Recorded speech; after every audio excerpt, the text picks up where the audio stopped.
السلام علیکم دوستو، آج 16 جولائی ہے۔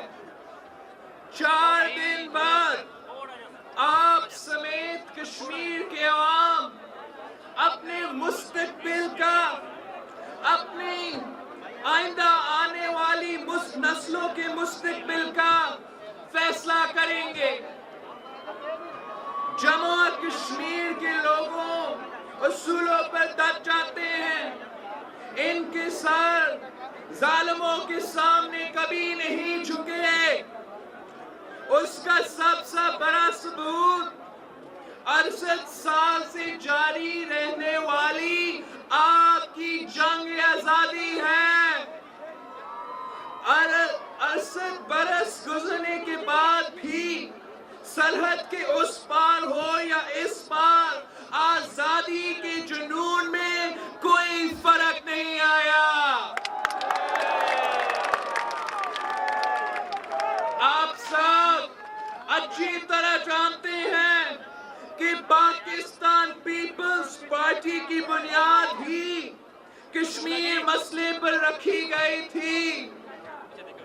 جب میں اس مرتبہ ہونے والے الیکشنز کو تاریخ کے اہم الیکشنز کہتا ہوں، جب میں کہتا ہوں کہ اس الیکشن کا تعلق کشمیر کے مستقبل سے جڑے ہوئے ہیں، میری نظر نہ صرف پاکستان اور جنوبی ایشیا کے حالات پر ہوتی ہے، بلکہ میری نظر پوری دنیا میں بدلتے ہوئے صورات پر ہوتے ہیں، اور کشمیر کوس کے حوالے سے جدوجہد سے کشمیر کا بچہ بچہ جانتے ہیں۔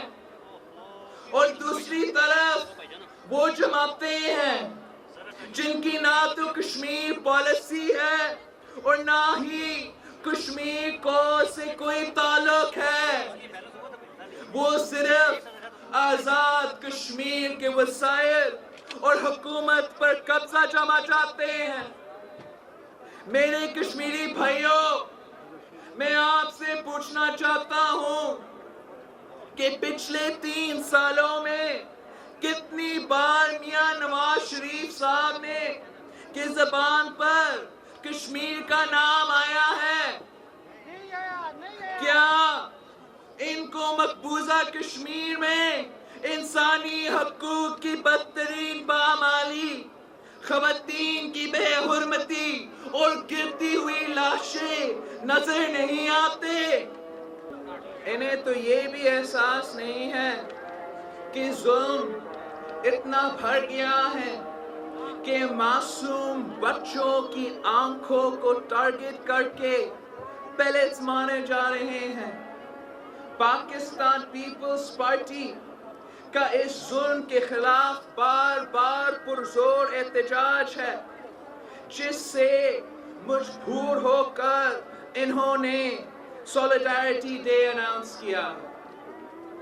کہاں انہوں نے مسئلہ کشمیر کو اجاگر کیا ہے، یا مقبوضہ کشمیر میں کبھی نہتے کشمیریوں پر ہونے والے مظالم پر مذمت کی؟ شاہد اس کی وجہ یہ ہے کہ میاں صاحب کی خارجہ پالیسی میں کشمیر نہیں بلکہ مودی دوستی اہم ترین مقام رکھتی ہے۔ ساتھیوں، میں انہیں ناکام لیگ اس لیے کہتا ہوں، ان میں وہ اہلیت نہیں ہے، ان میں وہ جرأت نہیں ہے، ان میں وہ دانشمندی نہیں ہے کہ یہ خارجہ پالیسی چلا سکے، ایسی خارجہ پالیسی جو کشمیر کے مسئلے کو پرائیورٹی دے، جو دلارانہ ہو، ایسی خارجہ پالیسی جس میں پاکستان اقوام عالم میں ممتاز مقام رکھے۔ آپ مجھے بتائیں، آج پاکستان کی خارجہ پالیسی کیا ہے؟ اس وقت کون سی سرحد ہے مقبوضہ کشمیر میں کیا ہو رہا ہے؟ پاکستان اور امریکہ تعلقات کس راستے پر ہے؟ افغانستان اور ایران جو کہ ہمارے برادر اسلامی ہمسایہ ملک ہیں، ان سے ہمارے تعلقات کیسے ہیں؟ مسلم امہ میں آج ہماری حیثیت کیا ہے؟ میاں صاحب، آپ کے دور میں آج ملک کی خارجہ پالیسی جس پستی کا شکار ہے، اس کی تاریخ میں مثال نہیں ملتی۔ آپ ہر شعبے میں ناکام ہو چکے ہو، ناکام ناکام ناکام۔ ساتھیوں، صرف یہی نہیں بلکہ ظلم تو یہ ہے کہ ان کے اکاؤنٹنٹ اکانومسٹ بن کر ملک کا اکانومی چلا رہا ہے۔ ناکام لیگ کی معاشی پالیسی یہ ہے کہ غریب غریب تر اور امیر امیر تر ہو رہا ہے۔ یہ سفید پوش طبقے سے ٹیکس پر ٹیکس وصول کرتے ہیں اور امیروں کا ٹیکس میں ریلیف دیتے ہیں، اور اس پر بھی کہتے ہیں کہ اتنی زیادہ ٹیکس وصول ہوئی ہے۔ حقیقت تو یہ ہے کہ غریب سے چھینتے ہیں اور امیروں کی جیبیں بھرتے ہیں۔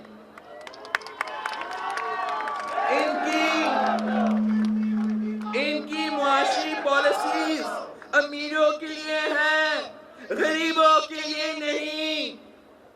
اور اس پر یہ بھی فرماتے ہیں کہ دال مہنگی ہے تو مرغی کھا لو۔ وزیر خزانہ صاحب نے خود یہ ایڈمٹ کیا ہے کہ ان کے دور میں زراعت کے ٹارگٹس حاصل نہیں ہو سکے۔ کاٹن اور دوسری کیش کراپس تباہی کے کنارے پر پہنچ چکے ہیں۔ کپاس تک کی پیداوار 30% کم ہوئی۔ ایگریکلچرل گروتھ حکومت کی پرائیورٹی میں شامل نہیں ہے، جبکہ پاکستان پیپلز پارٹی کے دور میں ایسی پالیسیز اپنائیں جن سے زراعت اور زرعی پیداوار اپنے عروج پر تھے، اور یہ حکومت زرعی اجناس بھارت سے امپورٹ کر رہی ہے، جبکہ پاکستان پیپلز پارٹی کے دور میں گندم ایکسپورٹ کی جاتی تھی۔ مسلسل 3 سال سے میاں صاحب کی حکومت کوئی ہدف حاصل نہیں کر سکی۔ ایکسپورٹ میں 13% کمی ہوئی ہے۔ ٹریڈ ڈیفیسٹ 19 ارب ڈالر تک پہنچ چکی ہے۔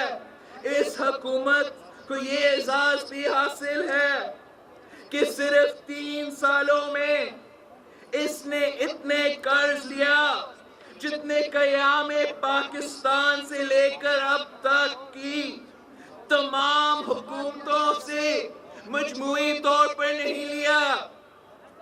عوام کو ٹیکسز کے بوجھ کے علاوہ آپ نے کیا دیا ہے؟ کیا کشمیر کے عوام ایسی معاشی پالیسیز دینے والی حکومت کو جو ملک کی پوری معیشت تباہ کر دے، انہیں ووٹ دیں گے؟ ساتھیوں، میں اکثر ڈیولپمنٹ کی باتیں سنتا رہتا ہوں۔ ڈیولپمنٹ، ترقی۔ مجھے دکھائیں تو کہاں ترقی کیا ہے آپ نے؟ کہاں پر دودھ اور شہد کی نہریں بہایا ہے آپ نے؟ اگر ترقی ہو رہی ہے تو غربت کیوں بڑھ رہی ہے؟ اگر ڈیولپمنٹ ہو رہی ہے تو پنجاب میں ان ایمپلائمنٹ ریٹ کیوں بھرا ہوا ہے؟ اس قوم کو بتائیں کہ میٹرو جیسے ان پروڈکٹیو اور مہنگے ترین منصوبے کے علاوہ آپ نے کون سا منصوبہ شروع کیا ہے؟ کون سا نیا پروجیکٹ شروع کیا ہے جو عوام کی فلاح کے لیے ہو، جس سے غریب کی زندگی بدل سکے؟ Benazir income support programme, Pakistan Peoples Party. وسیلہ روزگار، پاکستان پیپلز پارٹی. وسیلہ صحت، پاکستان پیپلز پارٹی. وسیلہ تعلیم، پاکستان پیپلز پارٹی.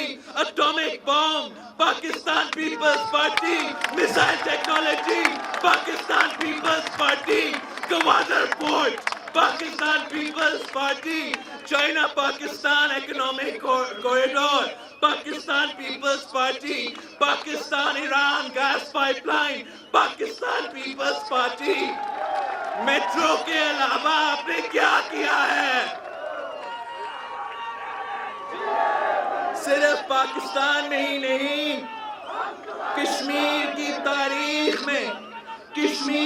تاریخ میں جو بھی بڑے پروجیکٹس بنے ہیں وہ پاکستان پیپلز پارٹی کے دور ہی میں بنے ہیں.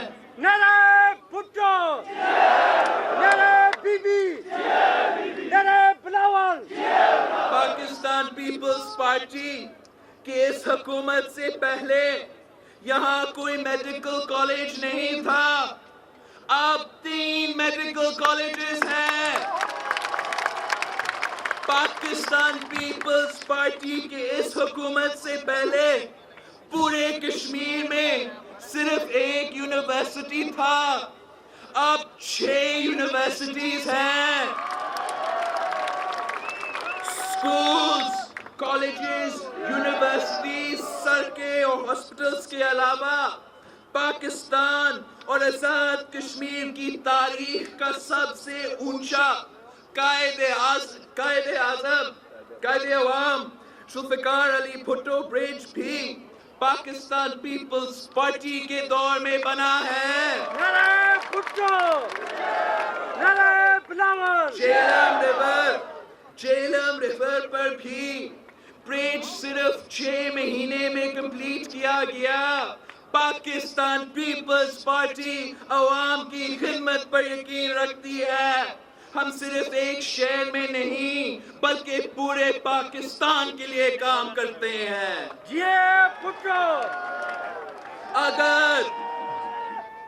اگر کشمیر میں نون لیگ کی حکومت بنتی ہے تو مجھے ڈر ہے کہ شاید آزاد کشمیر کے فنڈز بھی تخت رائیون پر خرچ کیا جائے گا. میرے دوستوں اور ساتھیوں، اگر ان انتخابات میں نون لیگ اپنے روایتی دھوس اور دھاندلی سے یہ الیکشن جیت کے تو یہ محسوس ہوگا کہ کشمیر کے عوام نے نون لیگ کی کشمیر دشمن اور مودی دوست پالیسیز کی حمایت کی ہے. مودی کا جو شعار ہے، مودی کا جو شعار ہے، مودی کے اشاروں کو، کشمیر کے غداروں کو، مودی کے اشاروں کو، کرپشن کے سرداروں کو. یہ الیکشن اس لیے بھی اہم ہے کہ اس سے کشمیر کے امن اور آزادی جڑے ہوئے ہیں. پاکستان پیپلز پارٹی چاہے مودی ہو یا ٹی ٹی پی کے خلاف واضح موقف رکھتے ہیں. ہماری جدوجہد ملک سے دہشت گردی کا مکمل خاتمہ ہے. دوسری طرف وہ قوتیں ہیں جو مودی کو اپنی تقریبات میں خصوصی طور پر انوائٹ کرتے ہیں، جو اپنے اور طالبان کے نظریات کو ایک سمجھتے ہیں، اور وہ بھی ہے جو انہیں اپنا بھائی بھی کہتے ہیں، یہاں تک کہ دہشت گردی کو سپورٹ کرنے والوں کو بجٹ سے فنڈنگ بھی کی جا رہی ہے۔ اب یہ فیصلہ آپ کو کرنا ہے۔ آپ ان قوتوں کو راستہ دے کر پرو مودی بلاک کو اور اسٹرانگ بنتے ہوئے دیکھنا چاہتے ہیں، یا پاکستان پیپلز پارٹی کے ساتھ مل کر کشمیر کو پرامن اور ترقی یافتہ بنانا چاہتے ہیں؟ میرے دوستو، میں ہر روز کرپشن کے الزامات سنتا ہوں۔ ہم تو 1977 سے لے کر ان بے بنیاد الزامات اور میڈیا ٹرائل کی زد میں رہے ہیں۔ ہم نے نہ صرف ملک بلکہ بیرون ملک کی عدالتوں کا سامنا بھی کیا، ضیاء سے لے کر نواز شریف تک اور نواز شریف سے لے کر مشرف تک صرف ہماری ہی ٹرائل ہوئی ہے۔ انہی بے بنیاد الزامات کے تحت شہید ذوالفقار علی بھٹو کو تخت دار تک پہنچایا، صدر زرداری کو 12 سال تک قید میں رکھا گیا، تشدد کیا گیا، ایک شہر سے دوسرے شہر، ایک شہر سے دوسری شہر، دوسری شہر سے تیسری شہر کی عدالتوں میں گھسیٹا گیا، پروپیگنڈا اور میڈیا ٹرائل کے ذریعے ہمیں بدنام کیا گیا۔ مٹی کی محبت میں ہم آشفتہ سروں نے وہ قرض اٹھا رہے ہیں کہ واجب بھی نہیں تھے۔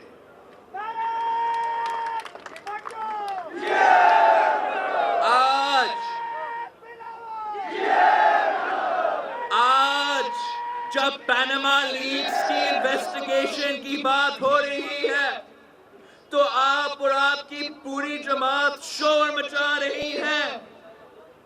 آج جب قوم آپ سے آف شور کمپنیز کے بارے میں سوال کر رہی ہے تو آپ جواب نہیں دے رہے۔ آپ نہیں چاہتے کہ پیناما معاملے کی کوئی بھی تحقیقات ہو، تاکہ نہ کوئی ٹرائل ہو اور نہ ہی کوئی سزا۔ آپ اس پورے معاملے کو سیبوٹیج کرنا چاہتے ہیں۔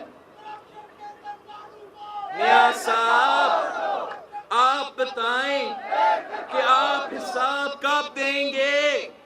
پہلی دفعہ جب کورٹ نے آپ کو طلب کیا تو آپ نے کورٹ پر حملہ کر دیا، اور دوسری دفعہ جو مشرف کے دور میں سزا ہوئی تو آپ معافی نامہ لکھ کر ملک سے بھاگ گیا۔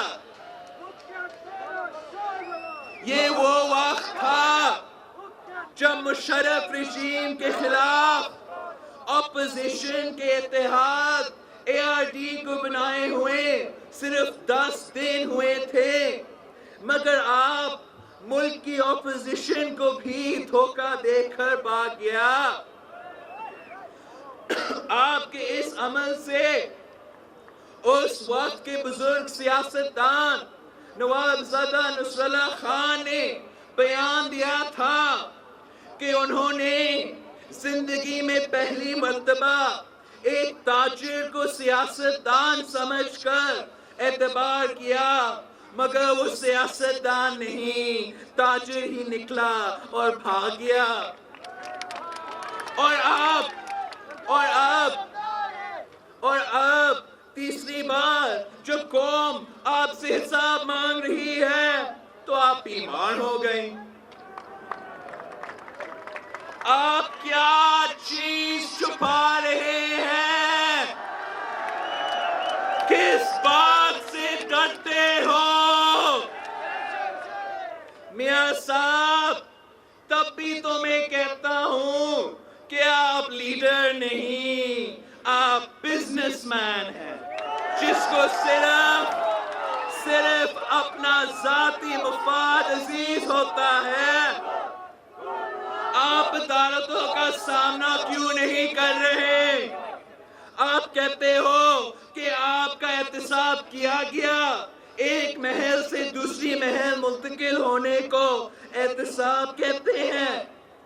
یہ قوم آپ سے جواب مانگ رہی ہے کہ نام نہاد جلا وطنی کے وقت آپ کے خاندان نے سٹیل میلز اور آف شور کمپنیز کیسے بنائیں. میں آپ کو ان کی کیا کرپشن بتاؤں. ان کی جھوٹ، کرپشن اور کمیشن کی عادت نے عوام کو دیوار سے لگا دیا ہے. جھوٹ یہ ہے کہ 341 بلین کا کسان پیکج، لیکن تقریر کی حد تک. سچ یہ ہے کہ آئی ایم ایف سے وعدہ صرف 30 بلین خرچ کیا جائے گا، اور حقیقت یہ ہے کہ بیچارے کسان پہ اس کا خرچ کچھ بھی نہیں ہوا. اور اس پہ دعویٰ یہ کہ ملک ترقی کر رہا ہے، عوام خوشحال ہے. لیکن عوام تو ان کی کرپشن اور کمیشن کے درمیان پھنس رہے ہیں. 30 کروڑ کی 40 سستی روٹی اور دانش اسکول کی اسکیمز میں بھی کرپشن، جس سے نہ غریبوں تک روٹی پہنچی، نہ ہی ان کے بچوں کو تعلیم نصیب ہوئی. 6 مہینے میں نہ تو بجلی پیدا ہوا، نہ لوڈ شیڈنگ ختم ہوئی، اور نہ ہی آپ نے اپنا نام بدلا. لیکن کرپشن کے سارے ریکارڈز توڑ ڈالے. Iran Pakistan gas pipeline کا منصوبہ بھی پورا نہیں ہوا، لیکن پاکستان $6.5 پر LNG خرید رہا ہے، جبکہ دنیا میں اس کی قیمت $4.5 ہے. کرپشن کے اس کھیل میں کرپشن کے سردار پاکستان کو سالانہ 40 ارب روپے کا ٹیکہ لگا رہے ہیں. یہ بدترین کرپشن اور کھرا کمیشن نہیں تو کیا ہے؟ آپ کے تمام منصوبوں کا ایک ہی مقصد ہے، لوٹو اور کھاؤ، لوٹو اور کھاؤ، لوٹو اور کھاؤ.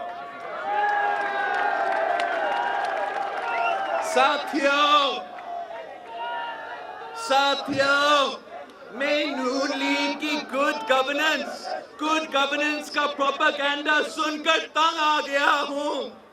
کیا صرف میٹرو بنانا گڈ گورننس ہے، جبکہ شہید ذوالفقار علی بھٹو نے ایٹم بم اور شہید محترمہ بینظیر بھٹو نے میزائل ٹیکنالوجی دی؟ میں پوچھتا ہوں کہ صرف میٹرو گڈ گورننس ہوتا ہے؟ نہیں جناب. بے روزگاری میں کمی کو گڈ گورننس کہا جاتا ہے. روزگار کی نئی اپرچونٹیز پیدا کرنے، جابز کو کریٹ کرنے کو گڈ گورننس کہا جاتا ہے. غربت میں کمی لانے کو اچھی حکومت کیا جاتا ہے. عوام کے لیے قانون سازی کو اچھی حکمرانی کہا جاتا ہے. پارلیمنٹ کو مضبوط، ہیومن ڈیولپمنٹ کو گڈ گورننس کہا جاتا ہے. ناکام لیگ کی گڈ گورننس ان کی نام نہاد ڈیولپمنٹ کی طرح صرف ٹی وی اسکرینز پر موجود ہے، گراؤنڈ پہ زیرو ہے. دوستو، نیشنل ان ایمپلائمنٹ ریٹ 5.9% ہے، جبکہ پنجاب میں ان ایمپلائمنٹ ریٹ 6.3% ہے، اور سندھ میں ان ایمپلائمنٹ ریٹ 4.7%، جو کہ سب سے کم ہے. یہ میں نہیں کہہ رہا، بلکہ سروس کے رہے ہیں۔ پاکستان پیپلز پارٹی وسیلہ روزگار بے نظیر یوتھ ڈیولپمنٹ پروگرام دے کر نوجوانوں کو ہنر اور روزگار دیے ہیں۔ لینڈ ڈسٹریبیوشن فار ویمن جیسے پروگرامز دے کر عورتوں کو زمین کا مالک بنایا۔ آپ نے کیا کیا؟ ہمارے طرز حکومت پارلیمان ہے اور پارلیمان کی پرفارمنس ہی گڈ گورننس ہوتا ہے۔ میڈیا سیل کی پرفارمنس گڈ گورننس نہیں ہوتا۔ ہمارے دور میں ایک مضبوط پارلیمنٹ موجود تھی جو بہتر قانون سازی کے ذریعے عوام کی فلاح میں مصروف ہوتی تھی، اور آج بھی آزاد کشمیر اور سندھ اسمبلیز کی قانون سازی کے حوالے سے پرفارمنس سب سے بہتر ہے۔ یہ ہوتی ہے گڈ گورننس۔ آپ گوبلز بن کر عوام کو زیادہ دیر تک بے وقوف نہیں بنا سکتے۔ میرے دوستو، یہ میرا وعدہ ہے کہ پاکستان پیپلز پارٹی کامیاب ہو کر اس وادی کو، جسے جنت نظیر میں کہا جاتا ہے، شہید ذوالفقار علی بھٹو اور شہید محترمہ بے نظیر بھٹو کے نقش قدم پر چلتے ہوئے اسے وادی بے نظیر بھی بناؤں گا۔ نعرہ بھٹو، نعرہ دیدی، نعرہ بلاول۔ اور جب یہ وادی بے نظیر ہوگی تو پھر یہ ریاست ماں جیسی ہوگی، جہاں خواتین، بچے اور اقلیتیں محفوظ، نوجوان برسے روزگار، تعلیم، صحت اور انصاف فوری اور سستا ہوگا۔ میرے بھائیوں اور بہنوں، میں اپنے پی ایس ایف اور پی وائی او کے نوجوانوں سے یہ کہنا چاہتا ہوں کہ آپ کی ذمہ داری دیگر ورکر سے زیادہ ہے۔ آپ نون لیگ کی دھاندلی کو مکمل طور پر روکیں گے۔ آپ عوام کے مینڈیٹ کو چوری نہیں ہونے دیں گے۔ یہ آپ کی ذمہ داری ہے۔ ساتھیوں، یہ میرے ساتھ پاکستان پیپلز پارٹی آزاد کشمیر کے ٹکٹ ہولڈرز کھڑے ہیں، یہ بھی ایک ہے، اور میں آپ سب سے اپیل کرتا ہوں کہ آپ انہیں اپنا ووٹ دے کر کامیاب کریں۔ آپ سب ہاتھ اٹھا کر عہد کریں، آپ پیپلز پارٹی کو ووٹ دیں گے، آپ بلاول بھٹو کو ووٹ دیں گے، آپ شہید محترمہ بے نظیر بھٹو کو ووٹ دیں گے، آپ شہید ذوالفقار علی بھٹو کو ووٹ دیں گے، آپ آزادی اور رائے شماری کو ووٹ دیں گے، آپ تیر کو ووٹ دیں گے اور کامیاب کرائیں گے۔ اور آپ دیکھیں، آزاد کشمیر کی عوام نے آپ کو ووٹ دینے کا عہد کیا ہے۔ اب آپ بھی اپنا ہاتھ اٹھا کر عہد کریں، آپ کبھی بھی پاکستان پیپلز پارٹی کا ساتھ نہیں چھوڑیں گے۔ آپ منتخب ہو کر عوام کی خدمت کریں گے، ان کے دکھ درد اور خوشی میں شریک ہوں گے، کرپشن کرنے نہیں دیں گے کسی بھی حال میں۔ میں لوگوں کی خدمت پر یقین رکھتا ہوں۔ میں یہ نہیں کہتا کہ یہاں پر سب کچھ ٹھیک کر دیا گیا ہے، مگر اب میں خود موجود ہوں، میں خود دیکھوں گا، میں شفافیت پر یقین رکھتا ہوں. میں شہید ذوالفقار علی بھٹو اور شہید محترمہ بینظیر بھٹو کو مایوس نہیں کروں گا. میں غریبوں کے دلوں میں جینا چاہتا ہوں. انشاءاللہ 21 جولائی کو جیت آپ کی ہوگی, جیت عوام کی ہوگی, جیت کشمیر کی ہوگی. آپ کا نشان کیا؟ میرا نشان کیا؟ جیت کا نشان کیا؟ غیرت مندوں کا نشان کیا؟ رائے شماری کا نشان کیا؟ آزادی کا نشان کیا؟ شہیدوں کا نشان کیا؟ تیر پہ مورا, تیر پہ مورا, تیر پہ مورا. گرتی ہوئی دیوار کو, گرتی ہوئی دیوار کو, مودی کے یار کو, مودی کے یار کو, مودی کے یار کو, چور چوکیدار کو, چور چوکیدار کو, کرپشن کے سردار کو, تخت رائے کو, تخت رائے کو, گرتی ہوئی دیوار کو.